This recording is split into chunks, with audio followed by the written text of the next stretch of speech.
Di ko maintindihan kung bakit may pag-ibig na nagkakaroon ng katapusan. Yung alam niyo naman na ilagaan yung kay tagal, pero sa isang iglap, may isang bibitaw at may isang lubos na masasaktan.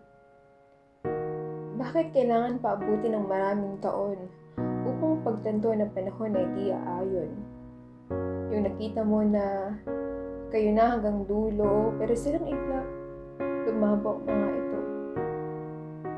Ako yung bumuo ng pagkatao mo. Ako yung karamay mo sa kapiguan. Pinalakpakan ka sa iyong tagumpay. Magkasabay tayong gumulma ng pangarap nating dalawa na sa dulo tayo magiging isa. Ikaw ang umukit sa puso ko. Mga pangako na pinanghahawakan ko, pero sa isang iglap, sa isang pagkurap, binuo kita para lang sa iba. At eto ako, naiwang mag-isa. Sa akin mo sinimulan, sa ibang tao mo nakita ang katapusan. Sa akin ka nangako, pero sa iba mo naman tinupad yung pangako.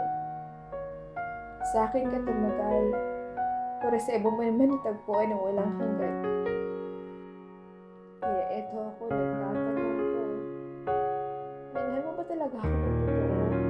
O sobra lang akong umasa na ikaw at ako hanggang dulo? Dahil sobra akong paghihintay, hindi ko na malaya na marami na pala akong panahon na sinayang. Tama pala sila. Na may mga taong pwede kong mahalin ng matagal na matagal, pero hindi niya nakikitang makasama. Hindi niya nakikita na panghabang buhay ka dahil iba ang hinahanap mo. Iba ang nasa puso't isip.